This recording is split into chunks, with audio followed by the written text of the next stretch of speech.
L'Observatoire de la Côte d'Azur, ce sont aujourd'hui 4 sites, incluant le site historique du Mont Gros, où toute l'aventure scientifique a commencé.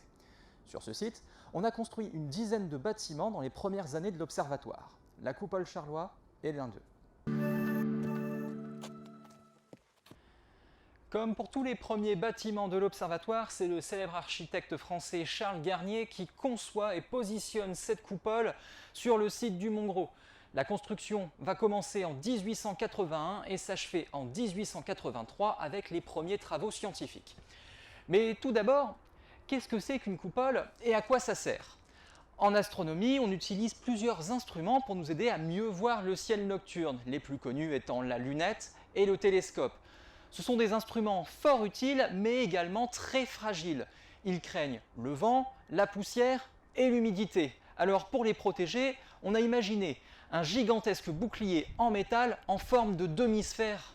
Ça, c'est une coupole.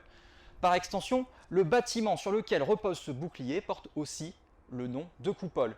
Il ne faut donc pas confondre un observatoire, qui est une institution, avec les coupoles qui sont des bâtiments. Par exemple, ici, à l'Observatoire de la Côte d'Azur, nous disposons de plusieurs coupoles. À présent, je vous propose d'entrer et de regarder ce qu'il y a à l'intérieur.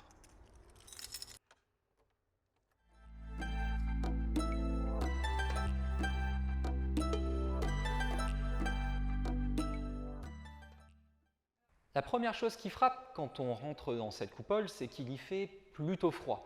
Alors c'est fait exprès, pas pour embêter les astronomes, mais au contraire pour leur permettre d'observer dans les meilleures conditions possibles. C'est une histoire de turbulence. Bon, je m'explique. On a un bouclier qui protège la lunette. C'est très bien, mais ce bouclier nous bouche la vue sur le ciel. Pendant les observations, on va l'ouvrir, mais pas entièrement, afin de continuer de protéger l'instrument. On ouvre donc une petite section, et cette section doit être orientée dans la direction où l'on souhaite observer. Qu'est-ce qui se passe maintenant si je chauffe ma coupole ? L'air chaud, qui a tendance à monter, va s'échapper par cette petite section. Et c'est là qu'il va rencontrer de l'air froid de la nuit, qui a tendance à descendre. Il va y avoir un mélange d'air chaud et d'air froid, ce qui va provoquer ce qu'on appelle une turbulence. La turbulence, c'est une ondulation qui déforme l'image, un petit peu comme le dessus d'une route en été, quand il fait chaud. On a donc au niveau de l'ouverture un phénomène qui déforme constamment l'image. Inutile de dire que ça n'arrange pas les astronomes.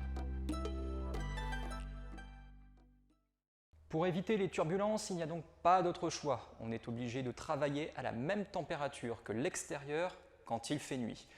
Ici, dans cette coupole, on a 3 dispositifs qui permettent de le faire.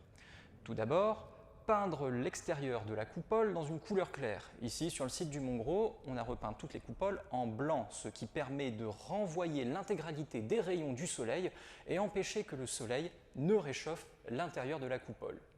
En plus, et vous l'aurez certainement remarqué, l'intérieur de la coupole est lambrissé, du sol jusqu'au sommet. Ça, c'est un bois très spécial, ça s'appelle du pitch pine, c'est un arbre qui pousse en Amérique du Nord et dont le bois a la propriété d'être un excellent isolant thermique. En d'autres termes, on maintient l'endroit bien au frais.